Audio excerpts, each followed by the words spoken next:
Let's go!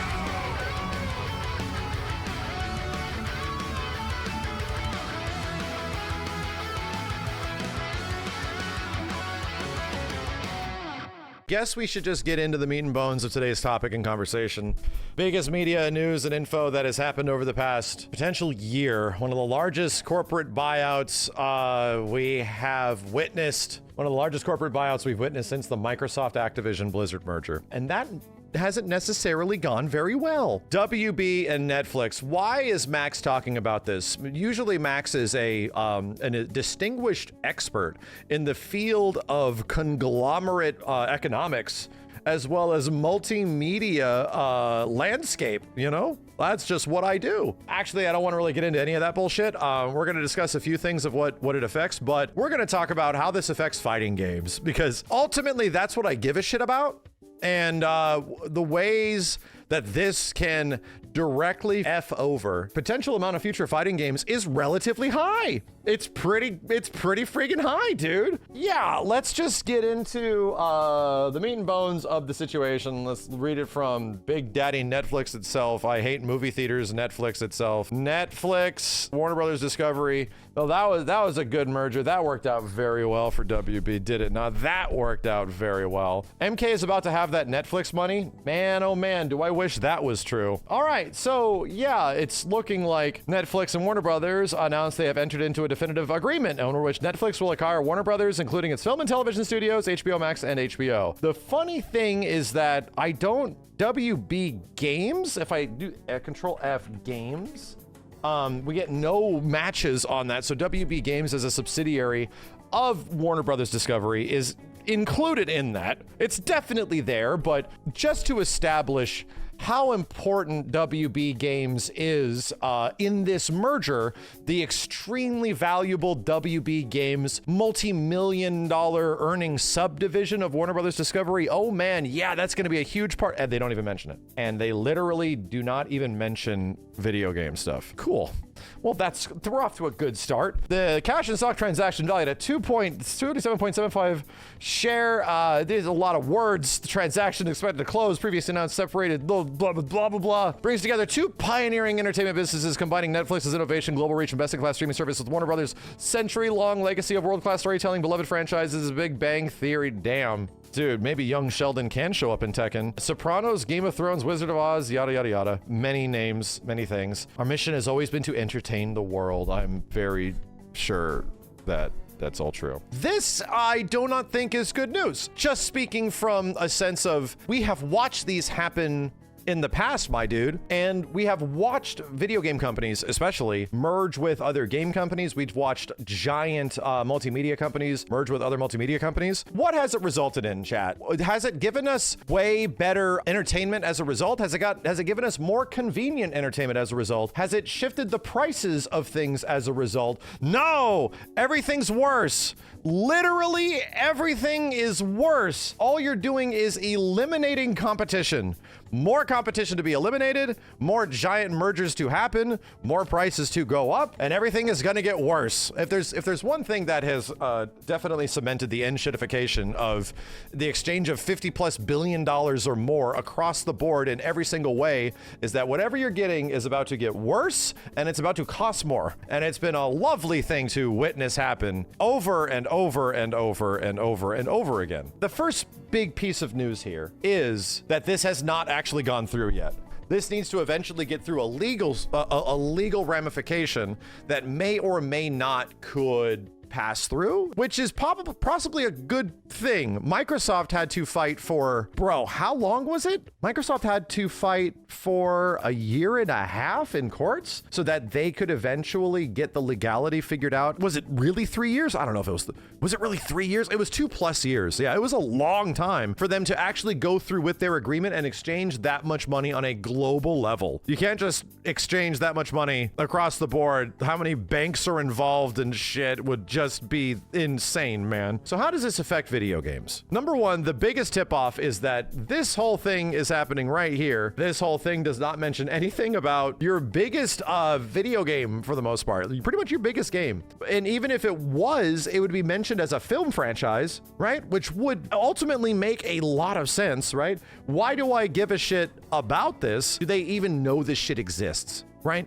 Do they even give a shit? Do they even know Mortal Kombat is a thing? Do they even know Netherrealm is a thing outside of the film franchise, which made a lot of money? Yeah, and could potentially make more money? It definitely could. Let's just discuss the possibilities of what happens here. So, yeah, Netflix actually has a gaming division. They did have one for a while, and they were, for a little while, like a few years back, pretty serious with this stuff, man. They were kind of putting in a lot of money. Now it's ultimately boiled down to things like smaller projects, mobile games, stuff like that. And as I understand it, their games division is not completely subsided, and it is still existing in some fashion. However, for quite a while, they were building a gaming division in the exact same way that Amazon was, and Amazon had a bit more success in actually producing games and releasing them. Not a ton, but actually doing stuff, you know? Wasn't Netflix making a AAA game? They were making several. Yeah, they were building studios to create games. You know, they were building studios to make games to enter the market in some way, right? So long story short, that kind of just went away. And they realized, oh, this is too expensive, too much commitment, too much work, and it pretty much was toast. It did not lead to much. It bombed. It lost them a bunch of money. Their gaming division was effectively left with this, which is like a few mobile titles and stuff like that. So what does the merger mean for the sake of Netflix now acquires one of the bigger game studios on the planet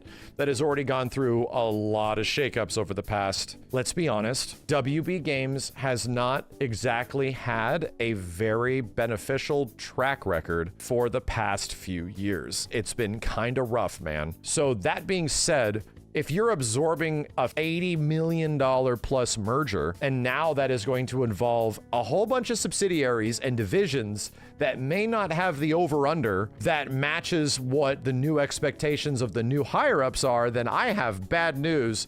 In nearly every single situation we have seen a merger like this happens, you're toast. Where does this lead? Obviously, the fighting game news. Well, this directly affects Netherrealm Studios, right? This directly affects Mortal Kombat. I don't think it is outside. I don't think it's unjust for me to discuss. The previous merger that happened with Warner Brothers and Discovery likely had a pretty substantial impact in games in development at the time. And we kind of saw that happen throughout several releases leading up to and past that date, especially Mortal Kombat 1. MK1 was eventually, a lot of things got fixed, a lot of things didn't, but MK1 just seemed to be missing a lot of the stuff that all the previous Netherrealm games had before the merger. Almost like they did not have the budget or the time to produce a product that met the standards that they had kind of set up in place for all their previous titles. It was almost like they didn't have the time or availability, much less the budget, to do that. You kind of felt it that this game kind of needed 6 more months in the oven at least. And then we see other things like Multiverses getting a chance, but also, you know, royally screwed over because it was an extremely small game that found an extremely big audience and WB almost had no idea what to do with it. My concern with this is that we already saw a massive shakeup with MK from potentially the previous merger with WB Discovery, and this would be something even more. Not to mention when the next game ships, what it could be, what could be involved with it, the scope, the scale, the budget, like anything, it will certainly have an impact moving forward. Unless this takes a long time to go through, all the executed plans and budgets in place are still going to move forward if this takes like a couple of years for it to happen. But already speaking, it's like the things that were going down there weren't necessarily great. I have a lot of respect for people that I know that work there, right? That are not executives and shit that have to deal with this kind of stuff. And people that genuinely look at the space and they're trying to do cool things, and it is freaking hard, man. Because all we've seen is nothing but horrendous budget cuts and kind of like paltry efforts put across the board trying to save as much money as possible. What is the alternative that could happen in this situation of a Netflix WB buyout? The next biggest thing that could possibly happen is that WB Games and a lot of their franchises, in the exact same way that it happened to Midway, kind of go up for sale. And that could be a a rocky situation because game rights and film rights are kind of different things. Netflix actually invests. My dude, that is not the case for Netflix gaming in the past. I understand you wanting to defend the multi-billion-dollar company here, but Netflix historically invests in certain ways that suit their profitability. And their profitability is for you to turn on a Netflix app, right? If it's hopium, then I understand. I have the hope that this will lead to a bigger budget and actual execution of a fighting game from Netherrealm where they don't have all of these corporate stipulations. Like, I really hope it leads to that. But everything in the past of all these corpos buying out everything does not result in that happening. I don't think they're suddenly going to become extremely generous, is all I'm saying, as a result of them spending $82 billion. I don't think it suddenly makes executives super generous. In fact, it quite literally does the opposite. That being said, it's my hope that whatever happens with Netherrealm in the future just continues to happen, and they release it and it's super successful. They establish their success. The game's amazing again. Like, everyone's super happy. Yeah, that's exactly what I want. I just want myself and everyone to really be into Netherrealm Studios games again, and like, oh, we can just celebrate this shit and it's awesome. It's like, yes, that's exactly what I think the majority of us would be into. But realistically, there's a good chance a lot of this stuff might get sold off. Then it turns into another bidding war of properties. And like I said before, that is pretty close to what happened with Midway back in the day, where they took a lot of their gaming divisions and subdivisions and properties and they just had to like splinter them out and sell them as they were going under in the late 2000s. And that's when WB bought them up, right? That's when the WB Games division was kind of first starting and going and doing their thing. So there's a chance that that could happen again. That doesn't help the current situation of them producing in mid-production of a game. WB's not going to want to lose the MKIP. You got to understand, after this, WB doesn't exist anymore, right? There's no WB. It's Netflix. There's no like, oh, what is WB going to do this? WB's not going to, they're going to want to hold on to Mortal Kombat, right? Well, Netflix might look at Mortal Kombat as specifically a film franchise to get you on their streaming site. Like, that's a very high probability. I have a lot of sympathy for the people that are actually talented and actually working on games and making cool stuff, that are in the middle of all this, that are in the process of having this happen to themselves again, that were also in the wake of a ton of layoffs and stuff like that, where in the past, the previous merger, they had to get rid of a shit ton of people from several game divisions. And were those games made under the guise that they had full control over what was being produced? No, they had to make games that were under executive ownership, going to make a lot of money, you know? Does NRS get sold off or something? It could. Like, it definitely could. All I got to say is that I don't look at this as good news at all. This isn't stuff that I normally discuss a ton. We discussed it a couple of times with the other ones that actually affect video games and stuff like that actually affect like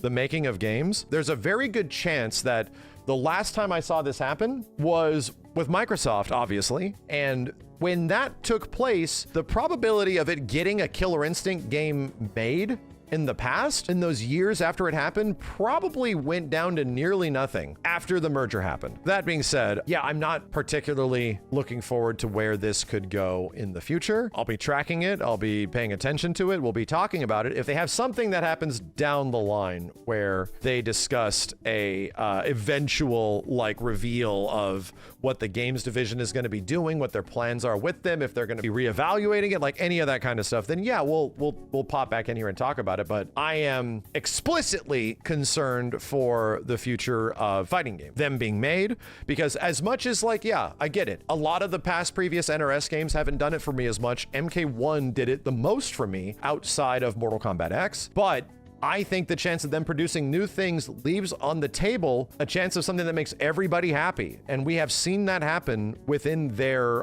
design philosophy several times, where we can get a game that is just as hype and super exciting that gets everyone super happy. Like, that can happen. I want that, dude. I want forever fighting games to come out, and I like seeing companies invest into that shit. So it makes me super happy. This does not make me super happy. And I'm ultimately very concerned as a result of all of this bullshit going down. And this, we're not even talking about the film industry, the entertainment industry as a whole. This could be extremely detrimental for all that shit, man. Imagine the amount of jobs that are about to be lost because of this shit. It is going to be insane.